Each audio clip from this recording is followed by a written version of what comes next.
Hi, thanks so much for tuning in. This is the Investor's Guide on NDTV Profit. My name is Alex Matthew and with me is Mahima Vachrajani, and we've got a great panel lined up for you over the next 1 hour. The conversations between retail investors at the start of September last year were largely about bragging rights. How many multi-baggers do you have? And also things like, I have a 30% XIRR. What about you? That's all changed, and maybe people are a little more cagey about their portfolios right now. We've seen correction in the Indian equity market, particularly at the broader end, and portfolios understandably have taken a knock. But where do we go from here? Is it all gloom and doom? My guests today on this special Investor's Guide on NDTV Profit do not think so. In fact, things are looking up according to them, and over the next hour, we'll give you insight so that you know how to position yourself ahead of the union budget. We have with us today Gautam Shah, founder of Goldilocks Premium Research, and Kush Bohra of kushbohra.com. Thank you so much, gentlemen, for joining us. And of course, also in studio with us is a very special a bunch of people. In fact, we've got a lot of aspiring anchors, maybe investment analysts, maybe, and various other things. They'll tell us later what they intend to do. But we've got students from NMIMS, MBA students from NMIMS, and also members of our own research team in-house. And so they're going to ask questions. We will soon have a WhatsApp number flashing on your screen. I'm pretty sure that we'll have that right now. There, we have it right now. So you can send us your messages and your questions so that Gautam and Kush answer them when we get the chance. But before we do, let's set the context. Gautam, what I was talking about, and I hope I set the conversation up for you. We were talking just before we started this, and you said it's not all gloom and doom. Why are you saying that things are looking up?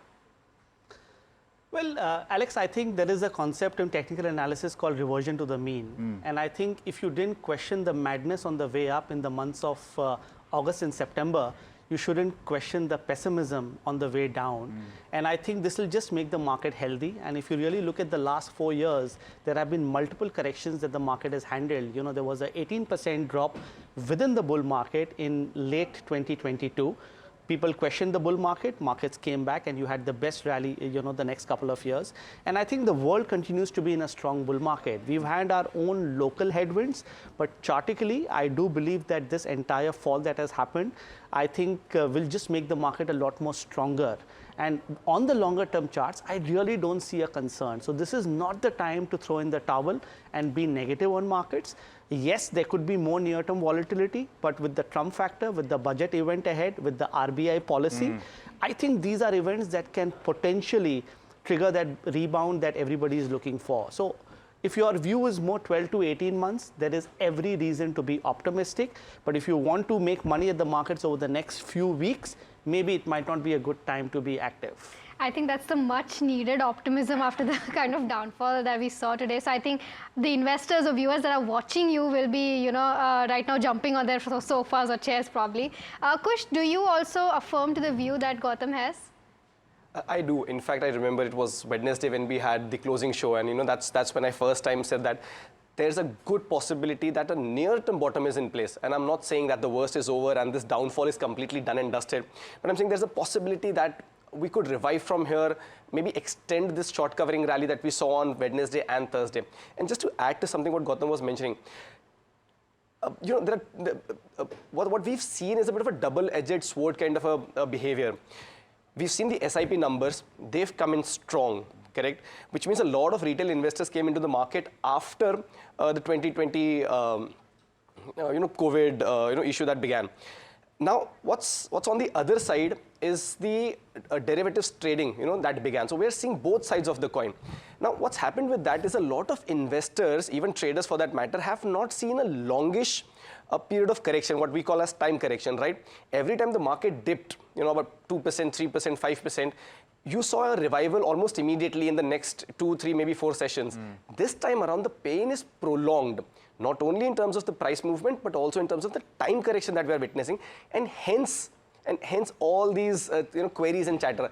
I do believe, if you believe in the nature of cyclicality of things, this is a blip. maybe an extended one from what everyone's used to for the last 4 years, but this is a blip in a longish bull run that we've had for the last 4 years. Okay, so I asked both of you gentlemen to give me some perspective on the way that you've been looking at things chartically, the data that you've been studying, and also this is meant to give investors a glimpse of how you study the markets, how you take your decisions, and you both sent us some charts. So we're going to try and pull that up on the screen while you explain to us what this is about.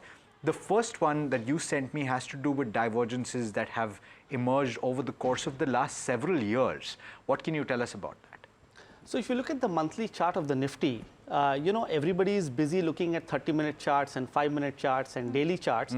So I'm looking at things longer term, because I think real wealth is made when you stay in trends over a period of many weeks to many months to many quarters.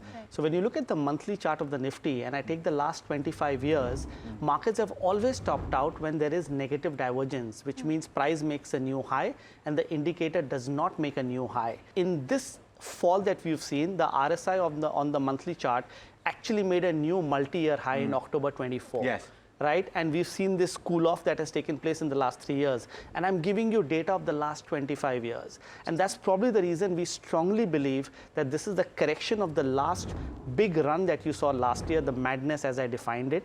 And post this, the men have been separated from the boys, and you will have quality stocks coming back. So I'm quite convinced that if you're not looking at things very short term, just based on this chart here, I do believe that over the next 18 months, you could actually see the Nifty going back to lifetime highs. So I wouldn't be negative. The margin of safety is in your favor. You get to buy stocks at your prices, something that you've not got in the last couple of years. Make the most of it. Don't shy away from this opportunity. Right. Just want to bring Kush in, because he's also sent us something on the RSI. Do you want to make the point that you were making?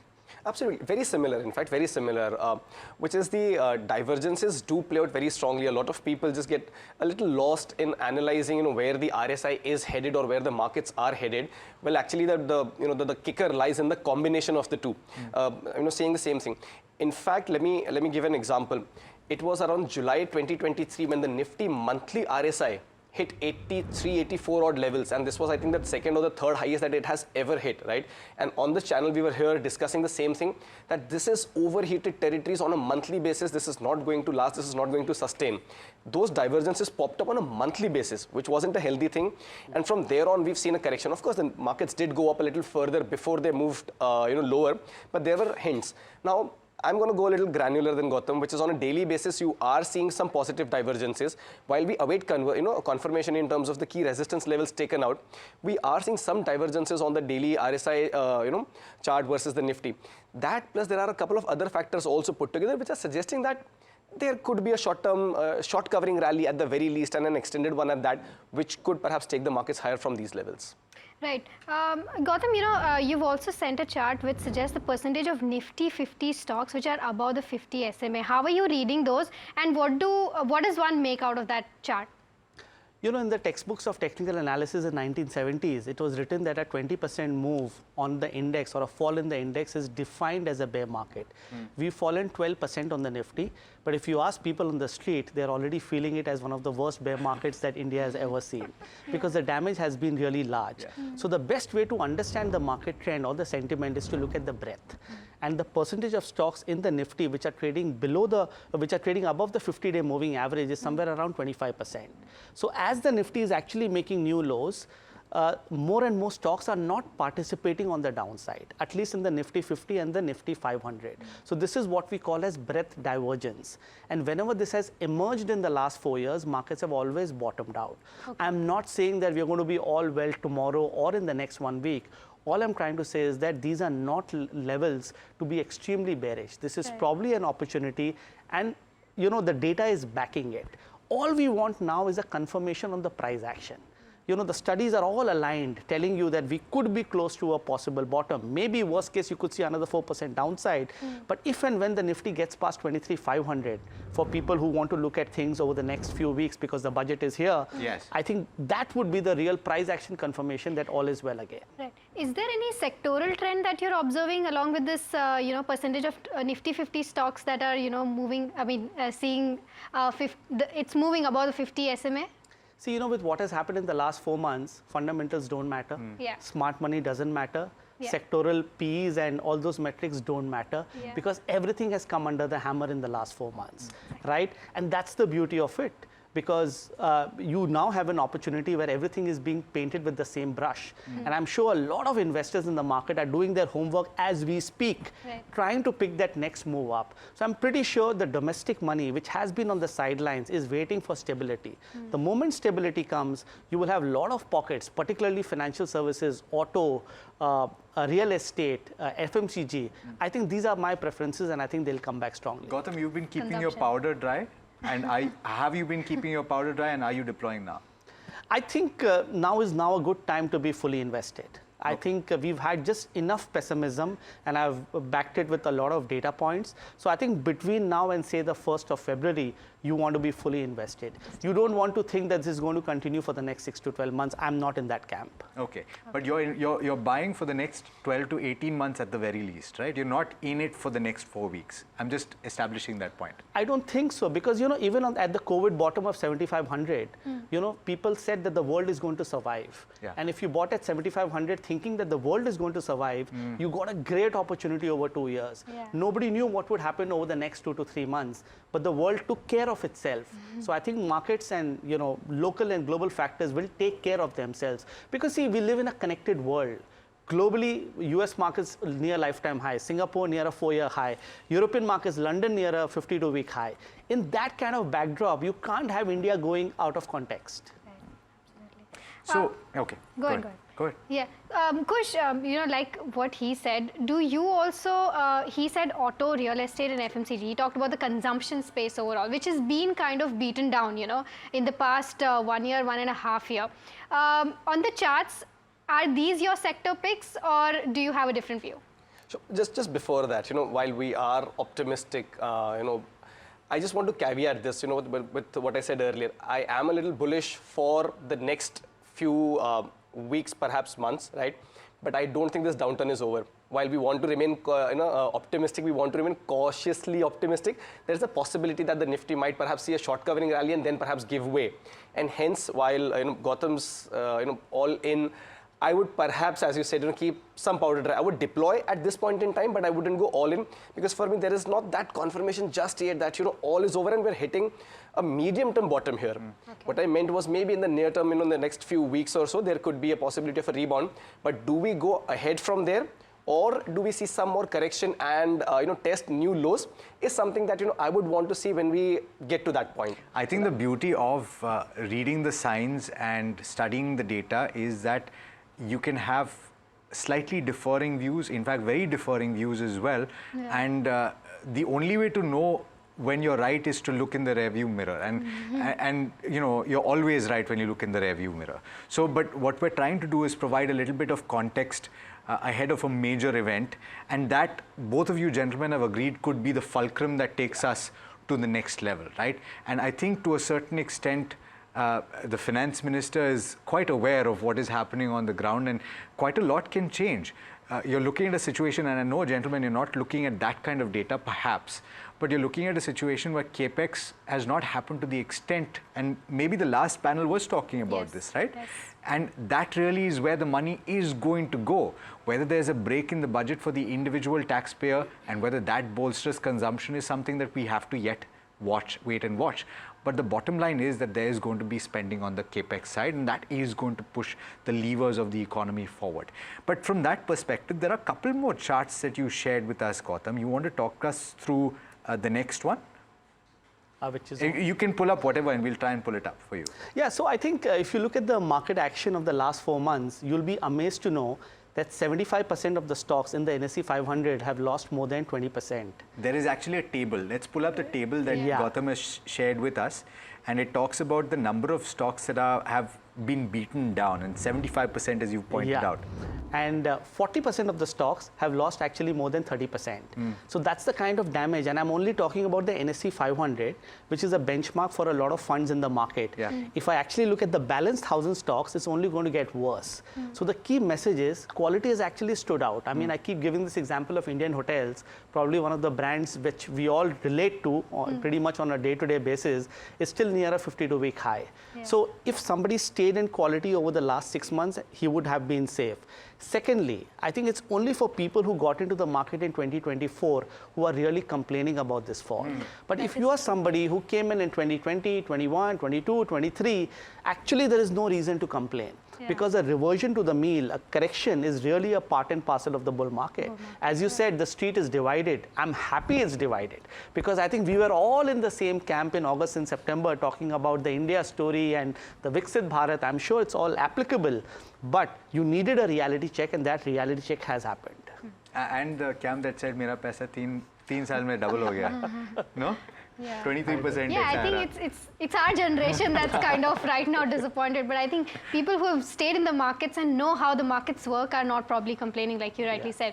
Kush, you know, since we're talking about budget, you know, railways, defense, you know, in the past 6 to 8 months, they've seen, you know, a downtick because they'd seen a significant, you know, up move. But we are now expecting that this budget would probably have more capex allocation towards the railways, the defense, and the infrastructure sector. If, you know, today, if let's say not today, but in the next 1 week, you know, just before the budget, if somebody wants to pick up some of these few counters, what would they be? And just to round up the question that you asked me earlier, which is on sectors, you know, that I like, just a quick one on that. I like the agri space, which could very well receive some boost, you know, in the budget. And I like the housing space, but in particular housing finance, not the developers, not the ancillaries just yet, but the housing finances. So just to round up on that question. Now, very interesting question, because everyone's got their eyes on the you know, railway space, on the defense space, hoping for some allocation. Now, what's already happened is that some of these stocks had already run up. If you see the last month and a half, 2 months, these stocks have already run up, but we've not seen that follow through. So while I remain a little optimistic on some of these names, I think these are the spaces where you have to remain a little cautious as well. Because with all that hope built in and some price action already seen into you know, some of these names, if it doesn't come through, then I think they will perhaps see some disappointment on the price front as well. But if it does come about, then the stocks that I have on my radar, BEL from the defense space is obviously one of them. We know it's been doing well. It's not even cracked as much as the you know, other defense stocks had. So that is definitely one of them. From the railway pack, JWL, you know, Jupiter Wagons Limited, and Texmaco Rail. These are some of the names that I've got on my radar. The only caveat here is that, you know, we've not seen that follow through in the price action, so that could perhaps be a bit of a worry. And if nothing comes about, then all the hope that's built in might perhaps get a reality check. Do our guests in the studio have any questions for us? And if so, I would encourage you to raise your hands and let me know you have a question. Can I get a mic to him, please? In the meanwhile, I'm going to take one question from WhatsApp, which is, sit down for a minute. In the meanwhile, I'm going to take a question from WhatsApp, because this is an interesting one. At a time when we're talking about budget and pre-budget strategies, we've got Sridhar B. He hasn't told me where he's tuning in from, but he's asked, please suggest some budget agnostic investment strategies. Gautam, you want to answer that? Not really. Kush? Well, you know, that is a brilliant question. Let me start with that, because look, we've seen in the past, it's an important event, but the impact of it pretty much lasts a day, maybe two, you know, on the markets. You know, we see that volatility, we see that action maybe on the following day, but then it just fizzles out. So that's an excellent question. I think what I have on my radar are some of the heavyweights. You know, Reliance, we've seen a bit of a drop already. HDFC, we've seen a bit of a drop already. So some of these names, you know, you've got safety as well in them, in the sense closer to support zones and already corrected quite a lot. So if your view is anywhere 6 to 12 months or longer, I think these are some of the stocks that you want to keep on your radar, agnostic of the budget. Okay, just want to make a quick point. If you're tuning in at home, use this opportunity to try and fine-tune your strategies, to ask the gentleman here how you should read the data, because of course you'll get strategies on how to invest through the week, and I'm sure Kush will be back next week. Maybe we can get Gautam as well to give you a few strategies, but now you should think about how you can employ the strategies that they're also using and plan accordingly. And we've got the finest people in the industry here. Absolutely. So this is your chance to ask them You've the got a questions question? you have. So my name is Vyomkesh Bhatt. I'm from NMIMS Mumbai. So my question is to Kush that Kush sir, as you told that the agri space and housing finance sectors are like your favorite for investing. After the union budget will be announced, which sectors could be the ones that would be profitable or could see a boost in their markets? Sure. First up, Kush is fine. Sir makes me feel a little older than I am. And second of all, I am also a part of the NM group, by the way. So yeah, good to connect with you guys. See, after the budget, I mean, as simple as it sounds, you know, it's once the budget is announced, we'll know which sectors are going to be favored. Right now, we can only talk about the anticipation. But if I add a couple more names to that list, it could actually well be the auto space. Seeing what kind of push do you get on the, green engine, green auto push. So some of those names could also well be added. You know, the fertilizer, again, coming back to the, agri theme, some of the fertilizer names could get added to that list. So agri and home finances, as I said, perhaps an outside chance of the auto sector also receiving some sort of a push is what I will look out for, in the budget speech. All right. You also had a chart which has compared Nifty 50 with the world index. Would you like to throw some light on that, Gautam? It's actually a very important chart because in the last 4 years, India has used to outperforming the world. So if you compare India versus Hong Kong or India versus China, India versus US or India versus Europe, we've always done well. So we took pride in believing that we are one of the best performing markets in the world and also one of the fastest growing economies in the world. So they all moved hand in hand. In the last 3.5 months, for the first time in 4 years, India has moved a different path and the world has moved a different path. And obviously with Mr. Trump coming in, the US markets are feeling a lot more excited and they've done really well. If you look at this chart, what you'll understand is that the Nifty versus the world index chart, so the MSCI puts out a world index chart, that is currently at a 2.5-year low. So this chart is telling you that this disconnect which India has had with the world is likely to end because we are at a major support. And for the first time in 4 years, this entire correction is not imported. We always blamed somebody outside the nation for our corrections. Probably this time, for the first time, we have our own local issues, which can be handled very diligently over the next 2 weeks by the government and by the RBI. So I'm hopeful, and if this chart has to work, then I think India will have to be aligned with the rest of the world, and the world is not going to be aligned with India. You know, just to follow up on that, in the previous panel, you know, we were discussing that there was a point of time when there was a debate that, you know, the DIIs are buying everything that FIIs are selling, and which is why the markets were stable and moving upwards. But now there has been a point where FIIs are selling more than what DIIs are buying. Where does the conversation go from here? So let's be clear, FIIs have been on the wrong side in the last 4 years. You know, it's just in the last 4.5 months that maybe they are proved to be on the right side, but they pretty much missed the entire rally because they have been questioning the India story for the last 4 years. Yes. And domestic money is a revolution. It took us 25 years to tell people that please don't park your money in debt funds or in FD and please move to equity markets, given all that has happened in the last 25 years. Yes. In the last 4 years, whenever there has been a correction, we've always questioned whether SIPs are going to stop. It did not stop. Never. We had 2 major geopolitical developments last year. People said that, okay, is there going to be a problem in the world? SIPs didn't stop. So why are we questioning now? Because I think the moment you have stability on the screen, the domestic money will be at play. But which are the stocks that will do well? Top quality. So my key message to your viewers is please stay with the top 300, mid cap 100, small cap 100, and the Nifty 50 and the next 50. You will be sorted. There is no way you can lose money buying those stocks. Okay, let me fine tune that further then. And maybe you can come in, Kush, immediately after that. Is when you're looking at these 300 and the basket is pretty wide even here, at this juncture, what are the factors that are helping you decide, and what are the key data points that you're looking for that help you decide, okay, now is the opportunity that I'm going to take a bet on this stock?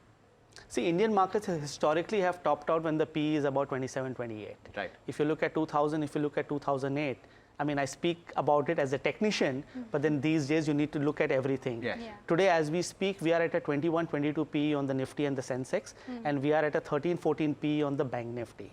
So there is no way we are in fraud territory, which has been the case for a lot of people. Yeah. So keeping that in mind, I want to buy value.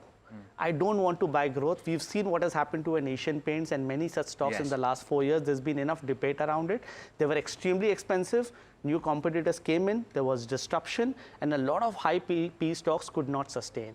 But you have an SBI at a 9 PE. You have a Bajaj Finance at a 13, 14 PE. You have a Hindalco, which is at a low double-digit PE. I want to buy value. This is the time to buy value in the top 300.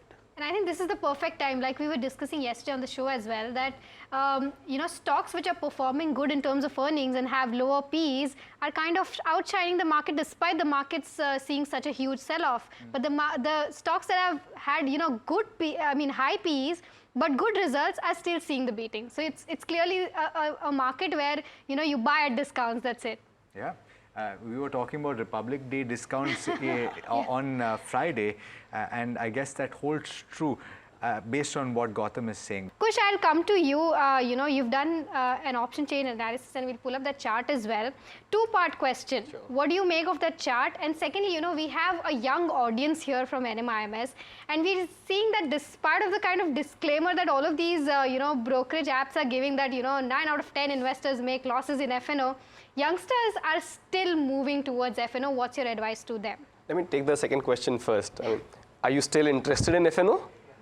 Oh, okay, so a lot of resounding yes. It's a resounding yes. Yeah. So a lot of measures that the exchanges have deployed are on the right track. At least they've eliminated the weekly expiries. A lot of them, at least not all of them. Yeah. But look, as a firm believer of, you must try whatever options are available to you in terms of the financial products as a knowledge or as a hands-on experience. Yes, you must. Should you go overboard? 100% no. I still believe in Warren Buffett's statement of derivatives are weapons of mass financial destruction, unless used wisely. And what do I mean by wisely? They were meant as hedging tools, correct? So as long as you've got a right strategy in place, as long as you're using them as hedging tools, then they just might work for you. If you're using them as speculative tools, then yeah, all the very best, right? Yeah, so that is the first thing. Secondly, there are tools, and the reason I like derivatives, I also watch derivatives data very closely along with the technicals, is because derivatives is immediate money flow action witnessed on screen, right? So just to give you an example, if you could just bring up that options chain table, that we saw. If you understand call, put, open interest, stuff like that, which I'm sure you do, what you will see is if anyone's selling a lot of put options, that there is a base forming around that level. If someone's selling a lot of call options, and by someone I mean the entire market, right? So on that data, if you'll see, the 23,000 put off late has had a very significant addition of open interest. Now that base itself, the open interest base itself is quite strong and high in number compared to whatever call option base is there. So that gives you an immediate sense. Now it could well happen that something comes up in the market and the market just slips below 23,000. But for the most part, we've seen that level being respected, right? So these are some of the data indicators that you track very closely just to get a sense of where the money is flowing in the market. So should you do derivatives? Yes, in limited quantity, as a part of your strategy of an entire overall portfolio. As a speculative trade, not so much. But yes, you must definitely watch the derivatives data to get a sense of where the money is flowing today. I want Gautam's view on this as well, because he's indicated that he has, and I'm pretty sure you have a strong view on this. Yeah, because there are a lot of youngsters who've come into the markets in the last 4 years. I've had the pleasure of seeing 2008. Everybody is fearful of 2008. I saw markets collapse 70% in about 10 months. So I've had the pleasure of You're giving learning. Me palpitations just thinking about it. So please don't. But the bigger and I point hope it doesn't come back. At least still we are alive. No, those environments, that environment was very different. But the key point is, do you really want to catch one mega trend, or do you want to catch 10 mini trends? I think with F&O trading and short-term trading, it's about trying to catch multiple trends over a period of 3 to 6 months, which I think is very difficult. Why? Because markets are very complex. AI is here, and artificial intelligence will ensure that your strategies don't work consistently over a period of time. Had this been an era a decade back, I would have said, go ahead, do leverage, do F&O trading, because you can be on top of the game. But with AI, I'm telling you, markets are going to be a lot more complex. Secondly, India's greatest investor, late Rakesh Jhunjhunwala, said, I do F&O, I do leverage so that I can create that capital to invest for the longer term.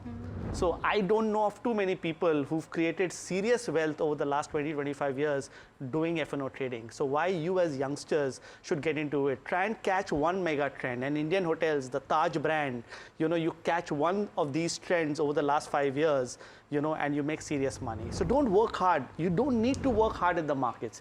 You just need to use some basic common sense and technically use a concept of moving average or moving average crossover. And believe me, you're sorted. Okay, so and that's very good perspective. I'm just reminded of that movie. Of course, everyone's watched it. All is well, right? Yeah. Okay, let's say that for now because we don't want a 70% drawdown as things stand right now. But there's an interesting question that has come through on WhatsApp, and this is from Gautam Shah, and you spoke about quality. I'm going to read this out, right? Considering that large caps have had a flattish run for a while, and I think that is a good question because for a while and in 2024, there are a lot of people screaming from the rooftops, shift out from the broader markets, move to quality. But unfortunately, that has not panned out yet. Would you see any opportunities at the broader end? Would you say, like you said, 300 stocks, but would you gravitate more towards those large caps? I think with the kind of dip that you've seen in the last 4 months, quality mid caps and small caps, I think probably present the best opportunity. Quality large caps will also do well, and within the quality large caps, look at the stocks that offer value. And I think margin of safety is very important, and I do believe at the current juncture, many of the top large cap stocks can actually give you mid cap returns. I think gone are the times where when you spoke to somebody, you asked that, okay, is the stock going to double? I think you need to lower your expectation as a market participant. Yeah. And if you're able to generate a 20-25% kind of a return from now, say till 2029, till the next general elections, I think you should be good. So mid cap, small cap, but stick to top quality. That's probably the best opportunity. Interesting one. Let's take one of there you go. Yeah, you can go ahead with your question. Yeah. Hi, so my name is Tanvi Nadkarni. I'm from Mumbai, NMIMS. My question is that with the increasing use of AI when it comes to trading, is the Indian stock market more vulnerable to risks? And how would you advise new investors in ways that they could leverage AI when it comes to investing, considering all the risks involved as well? You want to take? So I think, I don't think there are risks. These are enhancers. I think when the Badla system was stopped 20 years back, people didn't know how the markets are going to survive. And then F&O came into play. AI, I think, will just make trends a lot more complex. And we've seen in the recent past how rapid the moves are. And because the moves are rapid, I don't want youngsters to actually look at those 15-minute, 30-minute, and 75-minute charts. Go more daily, weekly, monthly. And if I have to give you a concept, something which I have used over the last 20 years very successfully is the moving average crossover system. Just backtest it, and whenever you get moving average crossovers, buys and sells, you will be on the right side of the trend 70% of the time. So AI is just making shorter term trends complex. AI has nothing to do with longer term trend because that's a structural trend that's going to play out. Yeah, and it's data that the regulator pointed out. I don't know if you all caught it, and if you watched NDTV Profit, everybody tuning in at home, the regulator simply told you a short while back that based on the data that it collected, the only people that made the money in trading F&O were the prop traders. It was not the retail trader. It was not the individual trader. And there was also, by the way, an interesting data point that talked about women trading. And the thesis at the time was, oh, women are losing less money than men. But interestingly, there was another theory that said that these are guys that are trading on their wives' accounts. But I don't know how true that is. I don't think that's true. I disagree with that. She disagrees with that. And I believe her entirely. Okay. Right. Does anybody else have a question? I think one more question from our very own researcher we'll take. Yeah, thank you so much for that. Yes, I'm Rucha Somaya and work with the NDTV team. One question, Gautam, to you is that you mentioned that Nifty might make new highs in the next 18 months specifically, and now the current blip as Kush mentioned, is a kind of reality check. But my particular question to you is, do you really think that this generation has actually seen a crash? I mean, we are the ones who've started investing after COVID, maybe invested in lows, and now we've just seen all-time high, and we've not known what 2008 was actually like. So is this just a blip, or does this generation needs to see a kind of crash, and do you think one is around the corner? See, better late than never. You know, had the markets continued the way they have for the last 4 years, you know, at some point of time, this correction had to come. I think a lot of people started to believe that an uptrend is our birthright, and this is going to continue, you know, till the time we survive in this world. That's what Mahima mentioned, right? Yeah, so I don't think that happens. I think corrections, large, small, are a part and parcel of the bull market. I think a lot of people will now realize that, okay, something like this can also happen. But I think the bigger message from the market, again, I keep saying the same thing, that if you stuck to quality, you are still better off. I think we saw the SME madness in the middle of last year. Everybody felt that SME is the next big thing, and now look at what has happened in the last 6 months. So a lot of things are seasonal, a lot of things are structural. Focus on the structurals, and while I'm not sure whether we'll make a new high in 18 months, I do believe that the downside potential from here is 4%, and the upside potential is about 20 to 24%. Now, even if it has to take a little more time, it can. I do know that the risk reward is in my favor as an investor, and I'm not looking at the market next 2 weeks. Gautam? Maybe one statement question. What kind of returns do you think the market can give this year? Can give this year? It's not this year. It's actually a 2-year call. What is Yeah, it? he said 18. See, I think 24% is definitely entirely possible. I don't think that's the right way to approach markets. I think if you're able to do, say, 2.5 times inflation or 2.5 times the current FD rate in the market, you're doing very well for yourself. I think we've all forgotten how to be conservative. I think this is a time to be conservative. And the most important point is the world is in a bull market.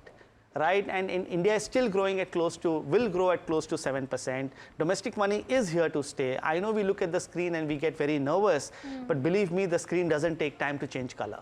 If your SIPs, by the way, and to the point that you made right at the start, which is that those people that had started investing in 2021, 22 or 2020, and if your XIRR or the rate of return that you're getting on your portfolio is still at 17, 18%, man, it's a reason for you to cheer. It's a reason for you to be happy. But there's an interesting question from Harish Wag. Has the bull run ended?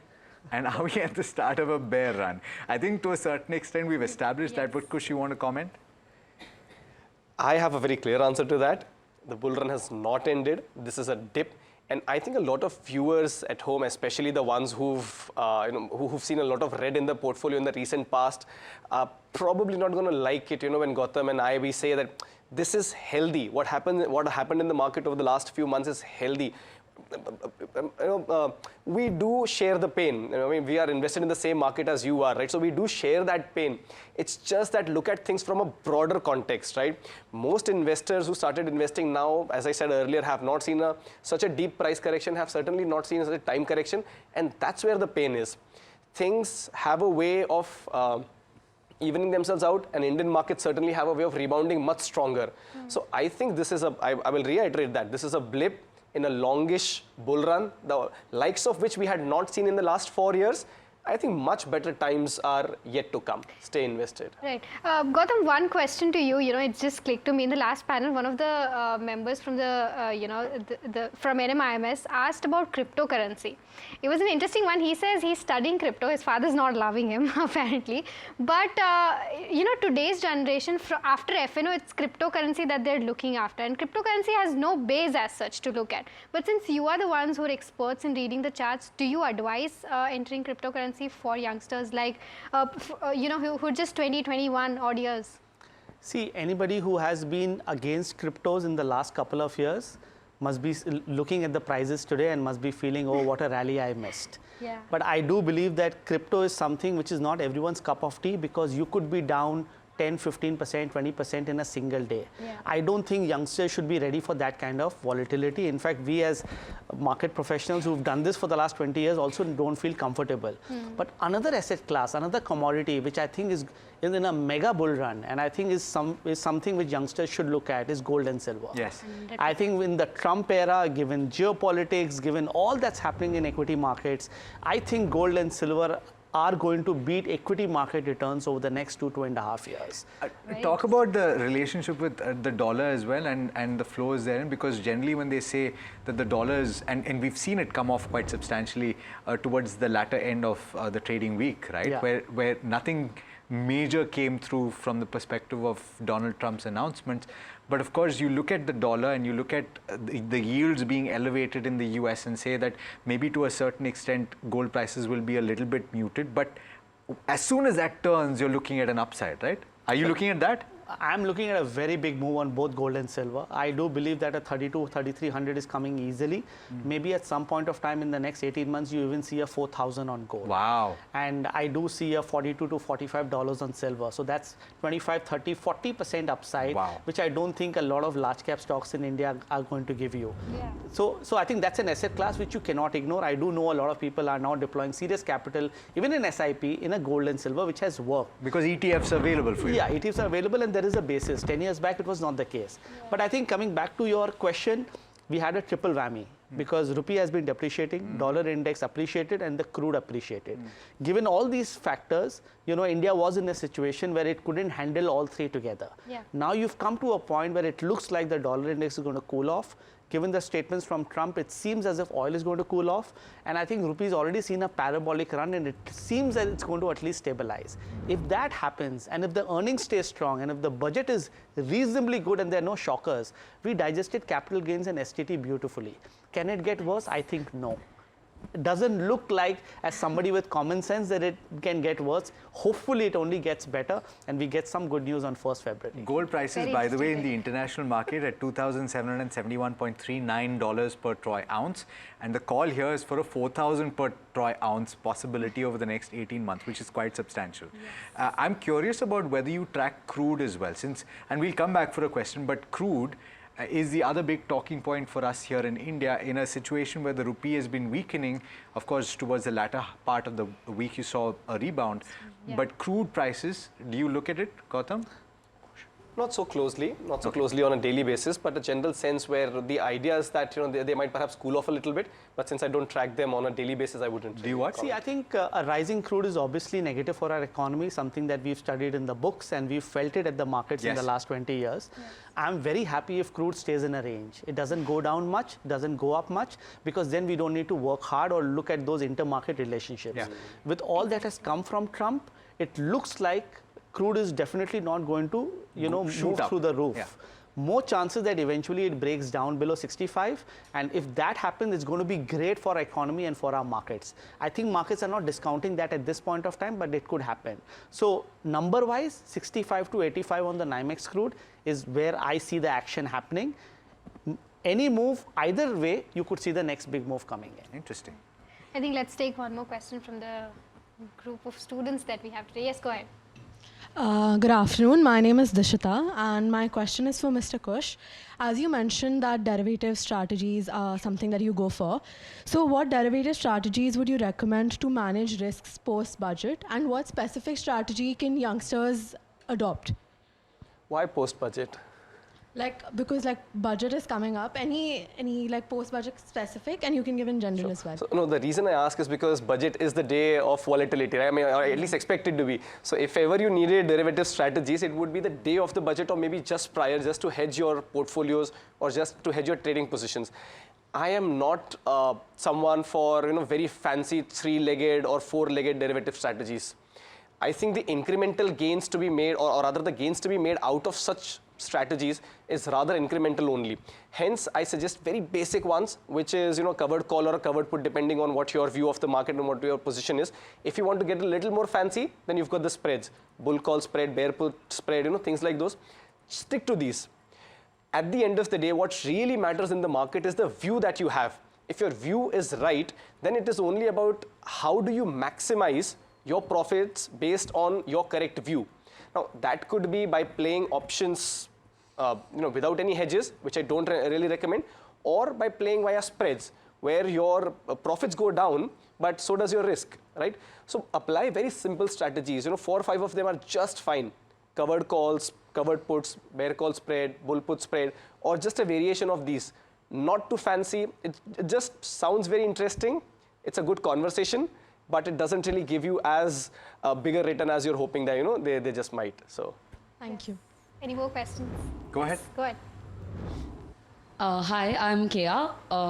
So as beginners, as young investors, we do not have a lot of money that we go in and invest into the market all at once. So initially, maybe we would put in 25 to 50,000 Wow. That's more. maximum, maybe less so. Rich Like kids, it depends from person to person.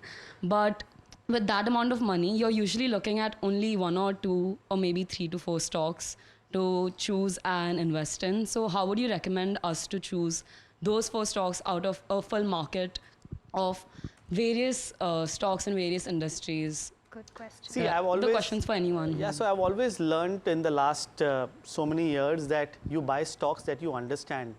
You buy stocks whose businesses you understand. There are a lot of products that you use. I mean, we all talk about Zomato today. We all talk about ITC today. We all talk about Indian hotels today. These are products that we understand. So I think the first thing that you could do as beginners is to only invest in products that you understand. And you feel that these products are going to stay over the next 5 to 10, 15 years. If the answer to that is yes, simply go and invest. You don't need to make things complex. You know, these days there is this notion that I'm going to do rocket science and all kinds of strategies to make money at the markets. You just need to catch a simple trend. Zomato was a simple trend because people believed that India cannot survive, you know, without a Zomato. I think it's a behavioral change that we saw in the last 3 years. And so that's the key message. Invest in businesses that you understand, you know, from a common sense perspective. And I guess consistency as well. You want to come in on that? Because a lot of people, the worry is, and I know that you've spoken about the retail investor deploying money into the markets, SIP mode. A lot of people have spoken about the flows and the durability of that over the course of the last several months.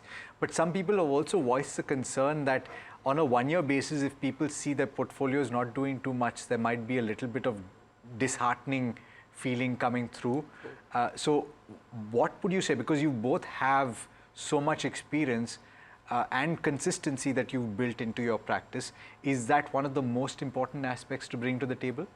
So one saying which I found very interesting about markets is that stock markets are based on economic principles largely, right? I mean, be it macros or be it even stocks for that matter, right?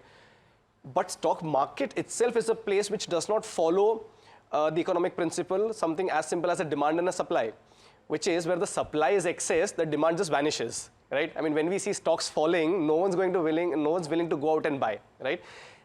When we talk about SIPs, what I'm happy about is what we were having as a discussion, which is even if the markets haven't really performed well in the last 3 months, this may or may not be the 4th month of a negative click, correct? The SIPs haven't really stopped as much. They've not gone down, fantastic. They've not stopped. They don't increase, it's fine. But at least, you know, people who've been doing it have maintained that. So when do you really buy something? I mean, most of you, when you shop, right, on online apps or malls, you shop when there's a sale and a discount, right? Why do you want to stop your SIPs when the markets are actually giving you that discount? This is the time to either double down on your SIPs or maybe at least just maintain them. Now, there is always this argument कि और नीचे भी जा सकता है. Of course, जा सकता है.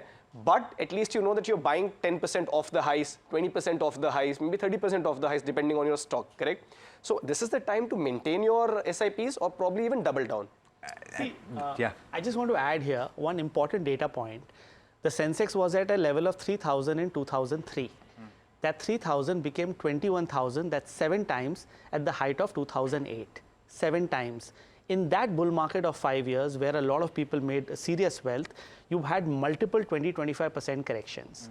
You also had 3 circuit filters. I still remember May 2006, May 2004, and October 2008. So you had 3 circuit filters. So volatility is actually part and parcel of the game. In the last 4 years, actually there's no volatility. Because if you're going to be scared with a 10, 12, 13% correction on the index, I'm sorry, stock market is not the place for you. And the more it falls as an SIP investor, you should be happy that you know you're buying quality stocks at good prices. And we've seen in the last 4 years when the turn happens, it's so quick. People have short memory. They forget everything of the bad times. Yeah. Interesting. Do we have any more questions from the panel? Yes, Ruja, go ahead. We have one at the back. Why don't we give him an opportunity? Sure. Hi, my name is Yuk Kothari, and the question I had is, after this dip, how much of a high do you expect before the next dip? So, like, if we were to buy right now, or even in the next 2-3 weeks, how much do you expect? How much time do you expect it will stay as a high? I don't think even astrologers So, can predict but that. can I ask you a question? Sure. On today is the 25th of January. Yes. On the 1st of February, at what time exactly will the sun rise, and what will be the highest temperature in Mumbai? That is So then, how can you expect them to answer that question? So I think the sun will rise, and the trend will, that you will know. and the trend will remain. It So will be I think- around 28 to 30 Yeah. or 32 degrees Yeah. Celsius in Mumbai. That See, is look what at you know. margin of safety. That's the key point at any point of time. You know, when the madness was on in August, September, the margin of safety was not in your favor because we knew that we were buying stocks at very elevated levels. There were Excel sheets written that in 2039, this will be the earning of this company, and therefore I'm going to discount it. I'm going to give you this P, and that's the reason it's the stock price. Right? So look at the margin of safety. If the margin of safety is comfortable, don't lock yourself as to how high it will go. All right, so I think we've got quite a few insights on this investor's guide, and I'm sure that a lot of you sitting at home have also benefited. Of course, these gentlemen will be back over the course of the next several weeks to give you more insight. And thank you so much to the both of you for joining in and for providing us with that insight. Always a pleasure having you. That brings us to the end of this particular segment, I will say, of the Investor's Guide. We've got more lined up for you in just a short while, so do stay tuned.